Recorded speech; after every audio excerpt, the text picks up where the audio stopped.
So 2016 has been a pretty crazy year for politics. On the Democratic side, we got someone who's willing to talk about the real issues of America, like healthcare, income inequality, the unaffordableness of childcare. On the Republican side, we got someone who's willing to talk about his dick on stage. So clearly the establishment is getting broken up on both sides. So I decided that I wanted to show you some of the funnest moments of this political year with the top 3 best Republican freakouts of 2016. Best Republican fail moments of 2016.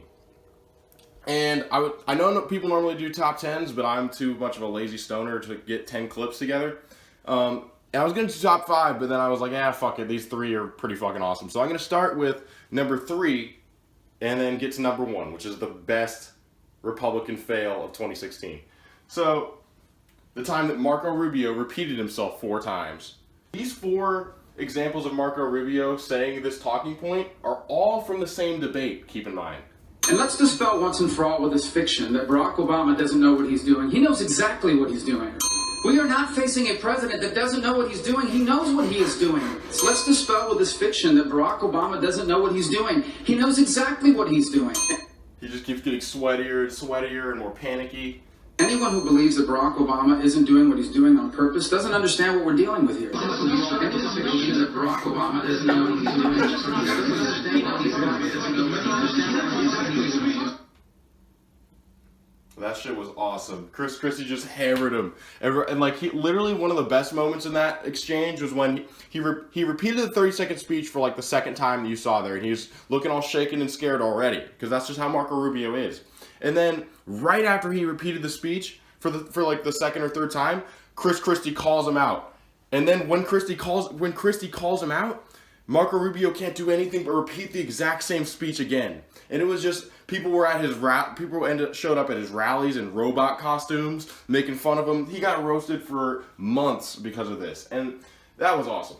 So let's go to number 2, the second best Republican fail of 2016. I guess it's not really a fail because Donald Trump ended up winning. No one really cared about this that much, but this is also with Marco Rubio. Marco Rubio decided that he'd try to get more popular because, hey, if Donald Trump can go out there and say vulgar stuff and act like he doesn't care, maybe that'll work for me, even though I'm the Marco bot. Clearly it didn't. But anyways, what I'm talking about is when Donald Trump talked about his dick on stage.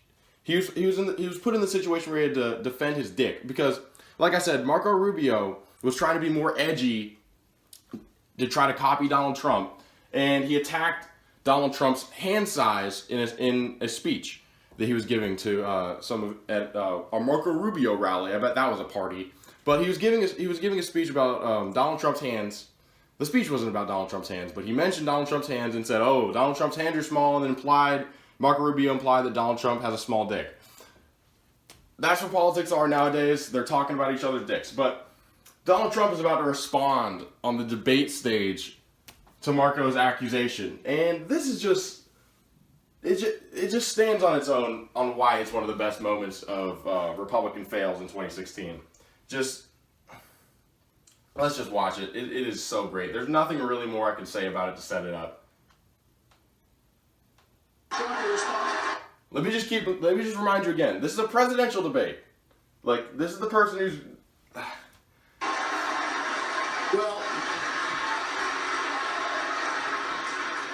I also happen to call him a lightweight, okay, and I have said that, so I would like to take that back. He's really not that much of a lightweight.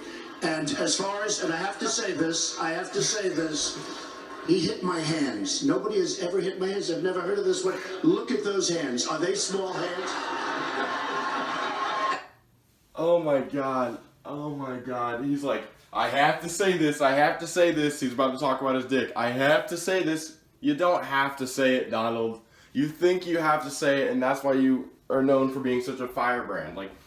Okay, well, let's just let it play. And he referred to my hands. If they're small, something else must be small. I guarantee you there's no problem. I guarantee.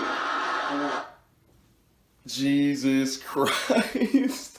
The American people, that's what the American people were sitting on the edge of their seats about you, with you, Donald. They weren't worried about your uneven temper. They weren't worried about you saying that you're willing to default on the debt. They weren't worried about any of those things. They're worried about your dick size. They're on the edge of their seats like, is his dick big enough to be the president? Is there a problem there? And he's like, I assure you, I guarantee there's no problem. And people are like, oh, thank God his dick isn't small. We can't have a small dick president. We can't have a small dick president. So that's the things that we really care about. How big is the president's dick? Fucking Donald Trump, man. You gotta, like, even though I hate him, and I'm hating him more and more now that he's the president, you gotta love that he's willing to say that on a debate stage and just destroy Marco Rubio. Marco Rubio obviously completely failed because the other establishment Republicans aren't willing to go to the level that Donald Trump will go. Marco made fun of Donald Trump and said his dick's small. Then he went out and apologized for it. That's not in the Donald Trump handbook. You don't apologize when you say something inappropriate.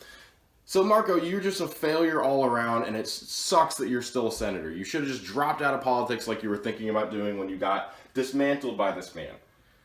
So, but it was fun to watch Marco Rubio's dismantling. It was fun to watch Donald Trump talk about his penis on stage. And we're going to get to the best Republican fail of 2016. This is Ted Cruz. Ted Cruz, as we all know, is one of the biggest liars in politics. He is definitely my least favorite politician by far because he pretty much embodies everything horrible about the system. He takes big money from super PACs. Every single sentence that comes out of his mouth is a lie. Let me see if there's something. Look at it. Just look at his face right there. Jesus Christ. Look at it. How is that a face? How is that a face? But there's many reasons why I hate Ted Cruz. Ted Cruz, during this election cycle, said that he would not endorse Donald Trump. Many of you guys probably remember why Ted Cruz said specifically that he would never endorse Donald Trump. It's because Donald Trump basically said, he called Ted Cruz's wife ugly in one of the most vulgar ways possible. He shared a meme that compared Trump's wife to Cruz's wife, and a very unflattering picture of Heidi Cruz, and said, no need to spill the beans, meaning come on Ted Cruz's wife's face. Reminder, this is a presidential election. Presidential election, no need to spill the beans, meaning come on Ted Cruz's wife's face. Implying that she's ugly and Donald Trump would not come on her face. So this is Ted Cruz responding to Donald Trump talking about how he would not come on Ted Cruz's wife's face. Reminder, this is a presidential election. Just once again, presidential election. Here's Ted Cruz saying he'll never endorse this man who maligned and attacked his wife. He also said that Ted Cruz's father was involved in killing JFK. What? But here's Ted Cruz coming out after Donald Trump basically maligns his entire family, drags his name through the mud, and then denigrates his wife. Here's Ted Cruz after that. I don't get angry often. But you mess with my wife, you mess with my kids, that'll do it every time. Donald, you're a sniveling coward, and leave Heidi the hell alone. So will you support him as the nominee? This is so awesome. This is so awesome. Because it's really awesome because it shows that Ted Cruz really, like, any normal person would be mad if someone talked about their wife that way. And this is Ted Cruz trying to act like a normal person. He's like, he probably had like a focus group sit down and think like, all right, if someone made fun of your wife and said that I would never come on her face because she's so ugly, what would a normal person respond with? Would they still endorse Donald Trump because he made a promise? Or should Ted Cruz go with the I'm outraged lie? Because once again, no matter what Ted Cruz is saying, it's gonna be a lie. So did anyone believe him when he came out there and said, I will not endorse this man because you crossed a line. You mess with Heidi, you mess with me, and that's just crossing a personal line, and I will not endorse someone who maligns my father and attacks my wife. I'm Ted Cruz. So he said that with his sniveling, fake voice. And then here's Ted Cruz after his donors gave him a little call. After John Mercer from Renaissance Technologies, one of his biggest donors, decided that he's going to back Trump. Mercer being one of Trump's biggest donors that actually helped him raise even close to the amount Hillary got. He raised about half as much. Ted's donor told him, you better fucking endorse Trump, because not only did Ted Cruz give that little speech I showed you, Ted Cruz went out at the Republican convention, gave a speech, but then didn't even mention Donald Trump, which is unheard of, because the Republican convention is supposed to give the candidate a bump in the media. It's not supposed to be where people go to attack him. And I don't like Donald Trump, I don't like Ted Cruz, but Ted Cruz is just such a sniveling piece of shit that pissed off even Republicans who will support someone who's this kind of a piece of shit. And he pissed off Republican voters, he pissed off Republican establishment politicians, and he pissed off his donors with the things like the little speech. And so Ted Cruz, being the little bitch he is, not standing on any principle at all, of course he didn't stick with what he said originally. He doesn't give a shit if he's consistent. Here's Ted Cruz, sadly campaigning for Donald Trump.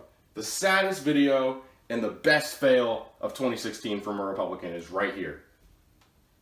Hi, this is Ted Cruz calling. I was calling to encourage you to come out and vote on election day.